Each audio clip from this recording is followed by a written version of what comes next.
पहले रुक करेंगे कोटा का, जहां पर महिला के साथ दुष्कर्म मामले को लेकर हंगामा देखने को मिला। कैथून थाने के बाहर हिंदू संगठनों ने आक्रोश जताया है। हिंदू संगठन के युवाओं ने रैली निकालकर प्रदर्शन किया। आरोपी फिरोज की जल्द गिरफ्तारी नहीं होने पर आंदोलन की चेतावनी भी दी गई।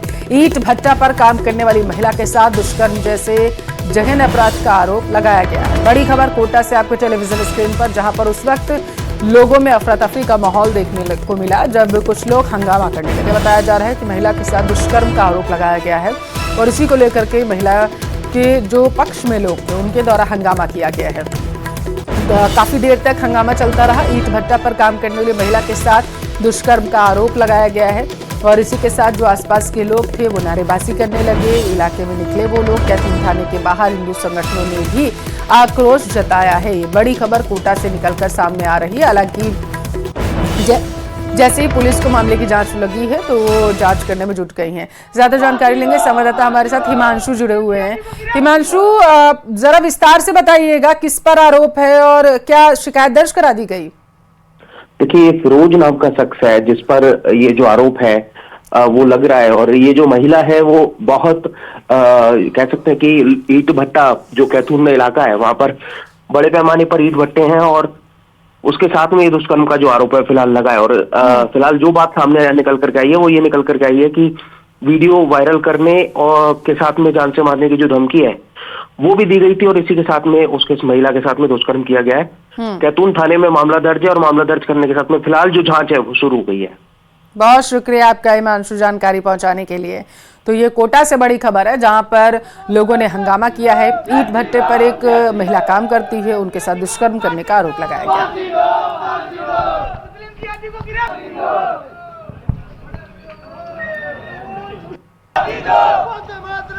और ये तस्वीरें जो आप देख रहे हैं ये इलाके में चर्चा का विषय बनी हुई है क्योंकि लोगों के जरिए नारेबाजी की गई है। आप सुन भी सकते हैं, फांसी देने की मांग आरोपी को की जा रही है इनके जरिए। रुक करेंगे कोटपूतली का। विवाद को लेकर दो पक्षों में झगड़ा हुआ। झगड़े के दौरान एक पक्ष ने फायरिंग कर दी।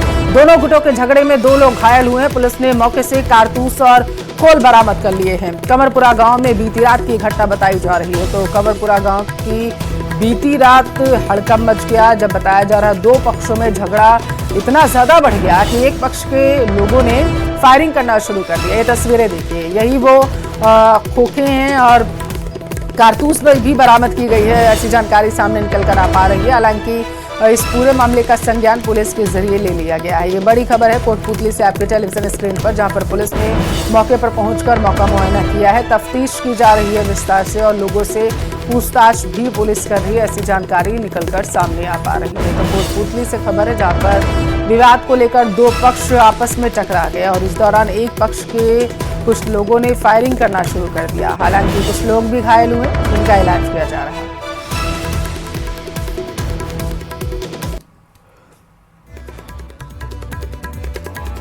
और ये देखिए, ये वो तस्वीरें हैं जो पुलिस ने वहां से बताया जा रहा है कारतूस और खोखे जब्त किए हैं और ये तस्वीरें सोशल मीडिया पर वायरल भी हो रही हैं क्योंकि इलाके में हड़कंप मचा हुआ है। दो गुट आपस में भिड़ गए और मामला इतना ज़्यादा बढ़ गया कि एक गुट के लोगों ने फायरिंग कर दी। ज़्यादा जानकारी लेंगे, संवाददाता हीरालाल हमारे साथ टेलीफोन लाइन पर जुड़े हुए हैं। हीरालाल, ये विवाद किस वजह से हुआ था? कोई घायल भी है क्या? बिल्कुल, देखिए कोटपुतली के कंवरपुरा गांव का पूरा मामला है जहां बीती रात नाली बनाने की बात को लेकर दो पक्षों में विवाद हो गया। विवाद इतना बढ़ा कि दोनों पक्ष आमने सामने हुए और उनमें झगड़ा हो गया। एक पक्ष के लोगों पर हवाई फायरिंग करने की भी बात सामने आ रही है जिसमें 3 से 4 राउंड फायरिंग की गई है। आपसी झगड़े में 2 लोग घायल हुए। सूचना पर पुलिस मौके पर पहुंची। इस दौरान दहशत का माहौल भी हो गया। बड़ी संख्या में ग्रामीण मौके पर एकत्रित हो गए थे। पुलिस ने मौके से एक जिंदा कारतूस व खोल बरामद किया है। फिलहाल दोनों पक्षों की तरफ से अब रिपोर्ट दर्ज नहीं कराई गई है। संभवतः आज दोनों पक्षों की तरफ से रिपोर्ट दर्ज कराई जाएगी। इसके बाद पुलिस आगे की जांच करेगी। तो पुलिस की तरफ से कुछ बयान आया इस मामले पर या रिपोर्ट लिखवाने का वो इंतजार कर रहे हैं? जी, पुलिस अधिकारियों का कहना है कि मामले की जांच की जा रही है। जो हवाई फायर के जो आरोपी हैं उनकी तलाश की जा रही है क्योंकि फायरिंग के बाद जो आरोपी है वो मौके से फरार हो गए थे। पुलिस लगातार उनका पीछा कर रही है और उनकी तलाश कर रही है। ठीक है, शुक्रिया आपका जानकारी पहुंचाने के लिए हीरालाल। तो कोटपुतली से ये बड़ी खबर आपके टेलीविजन स्क्रीन पर है। मौके पर पुलिस पहुंची, कारतूस उसने बरामद कर लिए हैं, मौका मुआयना कर लिया गया है। रिपोर्ट दर्ज कराने का इंतजार बस पुलिस कर रही है। तो महाराष्ट्र में महायुति सरकार का शपथ ग्रहण है। मुंबई के आजाद मैदान में शाम 5:30 बजे के आसपास शपथ ग्रहण समारोह कार्यक्रम रखा गया है।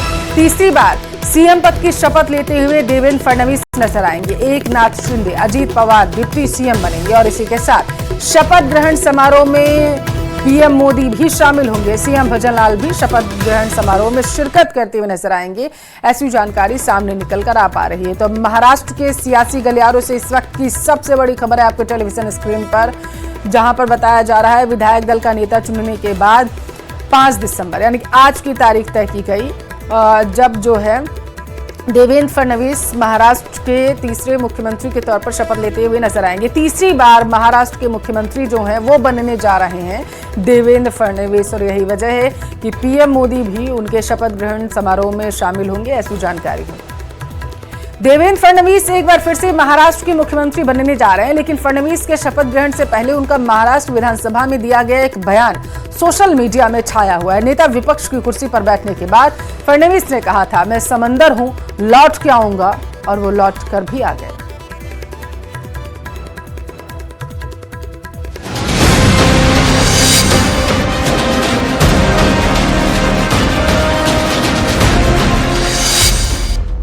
सर्वानुमते यानी कि सर्वसम्मति से देवेंद्र फडणवीस जी को पार्टी के नेता के रूप में घोषणा करता हूं और नेता घोषित करता हूं। सुनले हुए सी कुत्ता भी ना पेशाब करेगा औरंगजेब की पहचान पर, अब तो तिरंगा लहराएंगे पूरे पाकिस्तान पर। मेरा पानी उतरता देख मेरे किनारे पर घर मत बसा लेना। मेरा पानी उतरता देख मेरे किनारे पर घर मत बसा लेना। मैं समंदर हूं, लौट कर वापिस आऊंगा।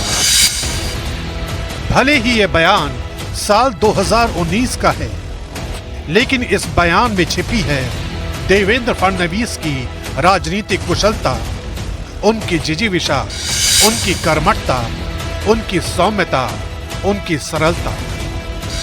और आज देवेंद्र फडणवीस का यही रूप उन्हें महाराष्ट्र की सत्ता का वो किरदार बनाता है जो अपने राजनीतिक दांव पेचों से विद्रोह और विरोधियों के किले को ध्वस्त कर सकता है।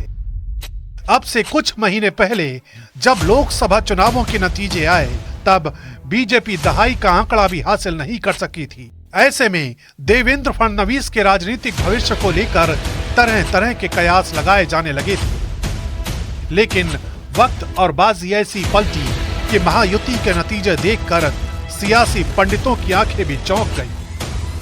आणि महाराष्ट्राने जे मॅन्डेट या ठिकाणी आपल्याला दिलेलं आहे, खरं म्हणजे महाराष्ट्राच्या जनतेला मी साष्टांग दंडवत घालतो, अशा प्रकारचं मॅन्डेट महाराष्ट्राच्या जनतेने आपल्याला दिलेलं आहे। इन नतीजों ने महाराष्ट्र की राजनीति का भविष्य तय कर दिया था। इन आंकड़ों ने इशारा कर दिया था कि महाराष्ट्र की सत्ता का अगला सिरमौर कौन होने वाला है। इन नतीजों ने जता दिया था कि राजनीतिक बाजी को पलट देने वाले को देवेंद्र फडणवीस कहा जाता है। सर्वप्रथम आपल्या सर्वांचे मी आभार मानतो की आपण एकमताने या ठिकाणी विधिमंडळ गटाचा नेता म्हणून माझी निवड केली। साल 2014 के विधानसभा चुनावों से पहले ही देवेंद्र फडणवीस मृदुभाषी नेता के तौर पर अपनी पहचान बना चुके थे। महाराष्ट्र में मुख्यमंत्री पद के लिए हमेशा से वो पहली पसंद रहे हैं। पीएम नरेंद्र मोदी के उन पर विश्वास को ऐसे ही समझा जा सकता है कि भरी सभाओं में मोदी देवेंद्र फडणवीस का जिक्र करते रहे हैं। मैं श्री एकनाथ शिंदे जी, मेरे परम मित्र देवेंद्र फडणवीस जी, भाई अजीत पवार जी उन सब की भी भूरी भूरी प्रशंसा करता हूं। इतना ही नहीं, प्रधानमंत्री नरेंद्र मोदी की तरह अमित शाह भी देवेंद्र फडणवीस पर अटूट विश्वास करते हैं। देवेंद्र फडणवीस जनसंघ और बाद में बीजेपी के नेता रहे। स्वर्गीय गंगाधर फडणवीस के पुत्र हैं। वो गंगाधर फडणवीस जिन्हें नितिन गडकरी अपना राजनीतिक गुरु कहते हैं। लिहाजा ये समझना मुश्किल नहीं कि देवेंद्र फडणवीस का राजनीतिक कौशल किस सीमा तक है। इन चुनावों में देवेंद्र फडणवीस के लिए चुनौतियां इसलिए भी बड़ी थी क्योंकि एक तो लोकसभा चुनावों के जख्म भुलाने थे, दूसरा महायुति के भीतर टकराव के हालात को भी नियंत्रित करना था। यहाँ देवेंद्र फडणवीस ने अपने जबरदस्त राजनीतिक कुशलता का परिचय दिया। उन्होंने न सिर्फ पूरे चुनाव अभियान के दौरान अद्भुत धैर्य का परिचय दिया, बल्कि सरकार के गठन की तैयारियों से पहले भी राजनीतिक संयम की मिसाल कायम की। इन सारे समीकरणों का नतीजा ये हुआ कि महायुति में बीजेपी सबसे बड़ी पार्टी बनकर उभरी। बहुत आनंद हुआ इस एक मत निर्णय में, यूनानिमस रेजोल्यूशन के ऊपर। मैं आप सबको बधाई देती हूं। हम एक है तो से। धन्यवाद। देवेंद्र फडणवीस ने अपने राजनीतिक सफर की शुरुआत उस वक्त की जब 1989 में वो अखिल भारतीय विद्यार्थी परिषद में शामिल हुए। 22 साल की उम्र में देवेंद्र फडणवीस नागपुर नगर निगम में पार्षद बने। 27 साल की उम्र में वो सबसे युवा महापौर बने। 1999 में देवेंद्र फडणवीस ने पहला विधानसभा चुनाव लड़ा और जीत हासिल की। इसके बाद उन्होंने पीछे मुड़कर नहीं देखा और लगातार 3 विधानसभा चुनाव जीते।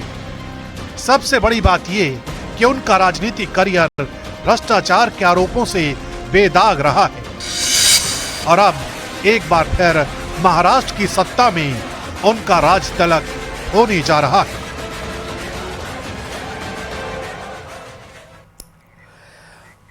बड़ी खबर अब तक पहुंचाएंगे। असम सरकार ने गौमांस पर बैन लगा दिया है। सीएम हेमंत बिश्व शर्मा ने कैबिनेट की बैठक में फैसले की जानकारी दी। सीएम ने बताया है कि अब असम के होटल, रेस्टोरेंट और सार्वजनिक स्थानों पर गौमांस नहीं परोसा जा सकेगा। उन्होंने कहा है कि कैबिनेट की बैठक में होटलों, रेस्टोरेंट, सार्वजनिक स्थानों पर गौमांस के उपयोग को पूरी तरीके से बंद करने का फैसला लिया गया। इसके पहले असम में मंदिरों के पास गौमांस खाने पर रोक थी, लेकिन अब इस पूरे राज्य में लागू कर दिया गया है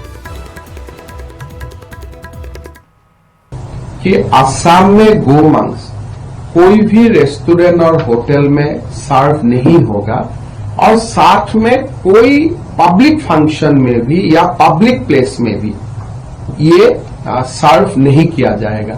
सो ये हमने कंप्लीटली होटल, रेस्टोरेंट और पब्लिक प्लेस में बीफ को हमें कंजम्पशन ऑफ बीफ, मांस को खाना हमने आज से बंद।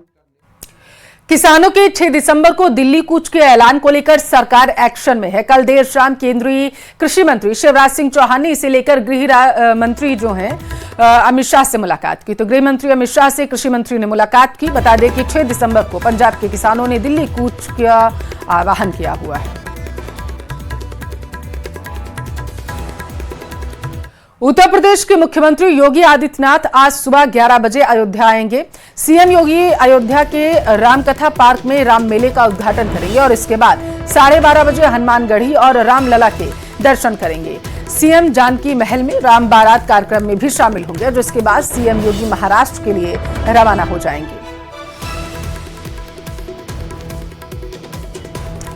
और इसी बीच उत्तर प्रदेश के मुख्यमंत्री योगी आदित्यनाथ ने उपद्रवियों के खिलाफ कठोर कार्रवाई करने का निर्देश दिया।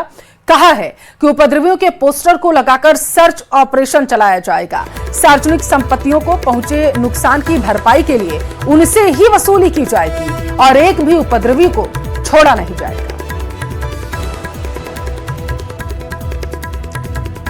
तो संभल हिंसा में एक अपडेट आया है, अब तक पहुंचाएंगे। बड़ी खबर है, मुरादाबाद जेल में बंद संभल हिंसा के आरोपियों से समाजवादी पार्टी के नेताओं की मुलाकात के बाद बड़ी कार्रवाई की गई। जांच के बाद मुरादाबाद के जेलर और डिप्टी जेलर को सस्पेंड कर दिया गया, जबकि जेल अधीक्षक के खिलाफ विभागीय जांच के निर्देश दिए गए। बताया गया कि पूर्व सांसद एसटी हसन समेत समाजवादी पार्टी के कई नेताओं ने जेल में हिंसा के आरोपियों से मुलाकात की, जिसके बाद जेल डीआईजी ने पूरे मामले की जांच के लिए बड़ी कार्रवाई कर दी है।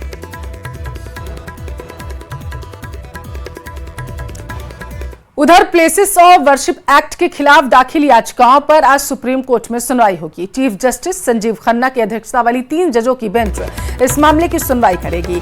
इन याचिकाओं में 1991 के इस कानून को प्लेसेस ऑफ वर्शिप एक्ट को अन्यायपूर्ण बताते हुए रद्द करने की मांग की गई। 1991 का प्लेसेस ऑफ वर्शिप एक्ट सभी धार्मिक स्थलों की स्थिति 15 अगस्त 1947 वाली बनाए रखने की बात कहता है।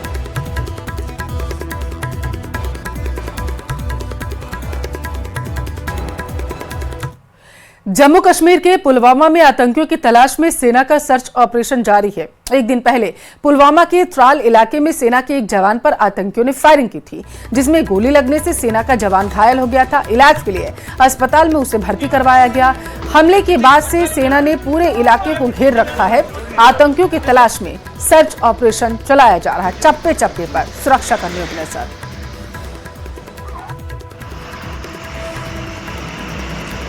दिल्ली से एक हैरान कर देने वाली वारदात सामने आई। पुलिस ने नेबसराय में हुए ट्रिपल मर्डर केस में मृतक के बेटे को गिरफ्तार किया। पुलिस के मुताबिक आरोपी बेटे ने माता पिता और बहन के व्यवहार से खफा होकर वारदात को अंजाम दिया। पुलिस के मुताबिक आरोपी बॉक्सिंग का स्टेट लेवल का खिलाड़ी है और वो दिल्ली को रिप्रेजेंट भी कर चुका है। पुलिस कमिश्नर ने बताया कि उसके परिवार का व्यवहार उसके प्रति अच्छा नहीं था। आरोपी के माता पिता उसकी अपेक्षा उसकी बहन को ज्यादा प्यार करते थे और उसे बात बात पर अपमानित भी किया जाता था, जिससे अपने परिवार के प्रति उसमें गुस्सा था। उसने अपमान का बदला लेने के लिए खास तौर पर 4 दिसंबर का दिन चुना, क्योंकि इसी दिन आरोपी के माता पिता की मैरिज एनिवर्सरी थी।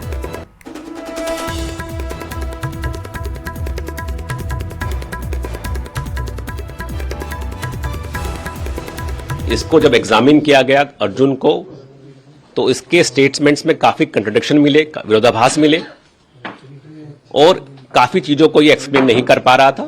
जैसे कि इसके हाथ में भी कुछ इंजरी मार्क्स थे, फ्रेश इंजरी थी, जिसको ये बता नहीं पा रहा था कि कैसे हुआ। तो इसके मद्देनजर जब इससे और बातचीत हुई तो इसने कन्फेस किया कि ये तीनों हत्याएं इसी ने की है और हत्या के पीछे जो इसका मोटिव था वो उपेक्षित महसूस करता था परिवार में। इसके पिता के प्रति भी इसकी कुंठा थी कि ये मेरे को डांटते हैं, मिसबिहेव करते हैं, हाथ उठाते हैं, मेरे दोस्तों के सामने कुछ गलत शब्दों का प्रयोग करते हैं। मथुरा में स्थित श्री कृष्ण जन्मभूमि मामले में आज सुप्रीम कोर्ट में सुनवाई होगी। शाही ईदगाह कमेटी की तरफ से 3 याचिकाएं दाखिल की गईं। कोर्ट इन्हीं याचिकाओं पर सुनवाई करेगा, जिसमें इलाहाबाद हाईकोर्ट के उस फैसले को चुनौती दी गई जिसमें हिंदू पक्ष की ओर से दायर मुकदमे को सुनवाई लायक माना गया।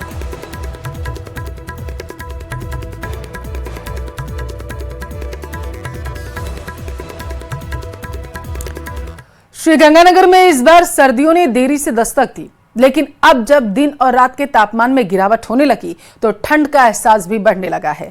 जिले में दिन का तापमान तकरीबन 25 डिग्री सेल्सियस तो रात का तापमान लगभग 10 से 13 डिग्री सेल्सियस के बीच है। श्रीगंगानगर के मौसम के मिजाज का जायजा लिया हमारे संवाददाता अशोक कुमार शर्मा ने।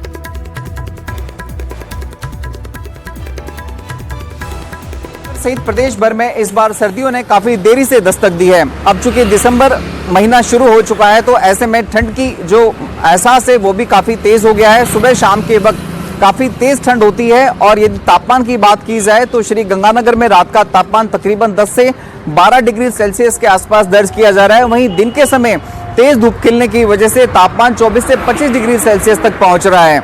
अब चूंकि ठंड की सुगबुगाहट काफी तेज है, ठंड का एहसास काफी तेज है, तो ऐसे में लोगों की जो दिनचर्या है उसमें भी अब बदलाव आने लग गया है। लोग अब ठंड से बचने के लिए गर्म कपड़ों का इस्तेमाल करना शुरू कर चुके हैं। अभी से हम श्री गंगानगर जिला मुख्यालय के मटका चौक पर मौजूद है और मटका चौक की आपको तस्वीरें दिखाएं तो आप ये देखिए, हालांकि कहीं पे भी जिला मुख्यालय सहित ग्रामीण क्षेत्रों में फॉग नहीं है, लेकिन चूंकि सुबह और शाम के वक्त ठंड काफी बढ़ गई है, रात का टेम्परेचर लगभग 10 से 12 डिग्री सेल्सियस के बीच में दर्ज किया जा रहा है। तो ऐसे में लोग ठंड से बचने के लिए, इस बदलते हुए मौसम की मार से बचने के लिए गर्म कपड़ों का इस्तेमाल करना शुरू कर चुके हैं। चूंकि चिकित्सकों ने भी सलाह दी है, चूंकि इन दिनों बदलते हुए मौसम की वजह से डिस्ट्रिक्ट हॉस्पिटल में ओपीडी काफ़ी ज़्यादा है, तो डॉक्टर्स का कहना है कि इस बदलते हुए मौसम के दौरान खास सावधानी बरती जानी चाहिए ताकि मौसमी बीमारियों की चपेट में आने से बचा जा सके।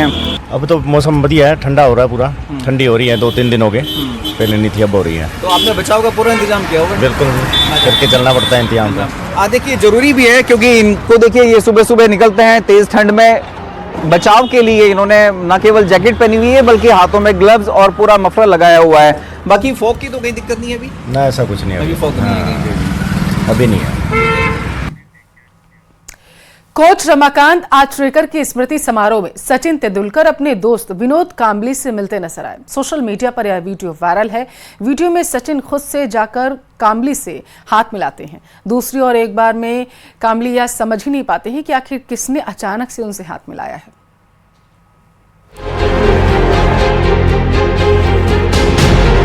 हे एक अफेक्शन होतं जे मम्मींकडनं जे आम्हाला जे प्रेम मिळालं, सरांकडनं तर होतंच आणि फॅमिलीकडनं पण होतंच, पण मम्मींकडनं पण जे प्रेम मिळालं आणि त्यांचा जो आशीर्वाद होता तो आमच्यासाठी फार मोठा होता।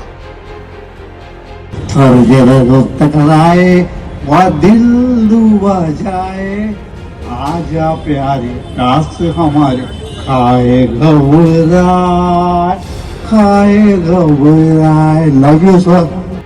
हे आजही आपले खेळाडू समोर बघितल्यानंतर आपल्याला दिसतं की कशा प्रकारचे संस्कार त्यांनी केले असतील। एक दौर था जब क्रिकेट में सचिन तेंदुलकर और विनोद कांबली की जोड़ी की मिसाल दी जाती थी। स्कूली क्रिकेट में 664 रन की रिकॉर्ड पार्टनरशिप, एक ही गुरु से क्रिकेट की ट्रेनिंग, तकरीबन एक साथ क्रिकेट करियर की शुरुआत और एक साथ ही दुनिया के बड़े से बड़े गेंदबाज की धुलाई। सचिन और कांबली की दोस्ती की तस्वीरें दुनिया ने देखी, लेकिन बदलते वक्त के साथ न सिर्फ दोनों के करियर में जमीन आसमान का फासला हो गया, दोनों के रिश्तों में भी एक दूरी आ गई। कई वर्षों बाद कल जब सचिन तेंदुलकर और उनके पुराने दोस्त विनोद कांबली एक साथ एक मंच पर नजर आए तो सबके जहन में वो सभी पुरानी तस्वीरें उभर आईं। इन तस्वीरों ने क्रिकेट फैंस को भावुक कर दिया। तस्वीरें सोशल मीडिया पर वायरल हैं और कल से लोग इन्हीं ट्रेंडिंग तस्वीरों की चर्चा कर रहे हैं।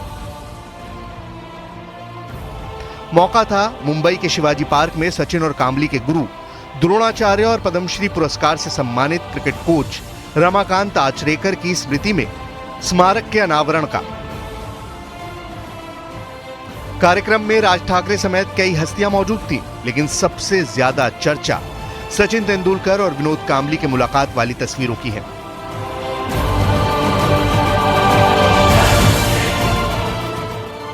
इस वीडियो में साफ दिखाई देता है विनोद कांबली कुर्सी पर बैठे हुए हैं, तभी अचानक सचिन तेंदुलकर आकर उनसे मिलते हैं। वो काफी खुश हो जाते हैं। विनोद कांबली इस तरह इमोशनल हो जाते हैं कि वो सचिन तेंदुलकर का हाथ कसकर पकड़ लेते हैं। वो सचिन को अपनी तरफ खींचते हैं। तभी एक शख्स वहां पहुंचता है, सचिन को जाने का इशारा करता है और सचिन कांबली का हाथ छोड़कर आगे चले जाते हैं।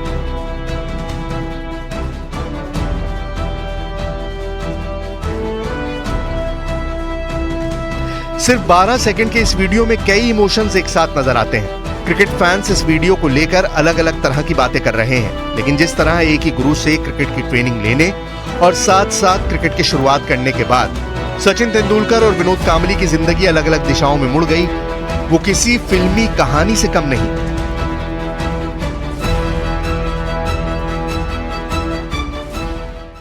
ज्या ज्या वेळेला आम्हाला घरी सर बोलवायचे आणि मम्मी बोलवायच्या त्यावेळेला जे मी बोललो ते एक स्टेपल डाएट असायचं की ना मटन करी मोठं पातेलं यायचं मटन करीचं आणि पाव आणि लिंबू आणि कांदा, ते एक डाएट असायचं। सुरुवातीला काही आयडिया नव्हती की किती आग्रह करणार आहेत, आणि सर बसायचे तिकडे खुर्चीवरती आणि आम्ही सगळे खाली बसायचो आणि खायला सुरुवात करायचो, आणि पोट भरल्यानंतर जो आग्रह सुरू व्हायचा त्यानंतर असं वाटायचं की पोट फुटणार आहे, आणि विशाखा आम्हाला सर्व करायची स्वतः येऊन, कारण ती एक आपुलकी होती।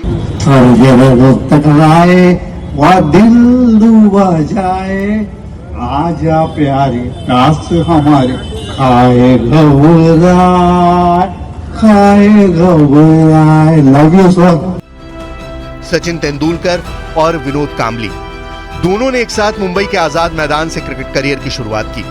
1998 में हैरिस फील्ड स्कूल टूर्नामेंट में 664 रन की साझेदारी कर दोनों ने वर्ल्ड रिकॉर्ड बनाया और धूम मचा दी। विनोद कांबली ने पहली बार इंटरनेशनल क्रिकेट 1991 में खेला और वो अंतिम बार भारत के लिए साल 2000 में खेले। अपने पहले 7 टेस्ट में कांबली ने 100 से ज्यादा के औसत से 793 रन बनाए। अपने तीसरे ही टेस्ट में शतक बना डाला था, लेकिन बाद में टीम में जगह बरकरार नहीं रख पाए। सचिन का करियर चमकता गया, जबकि कांबली धुंध में खोते चले गए। कांबली ने भारत के लिए 17 टेस्ट और 104 वनडे मैच खेले, जिसमें उन्होंने 3561 रन बनाए। उन्होंने संन्यास की घोषणा 2011 में की।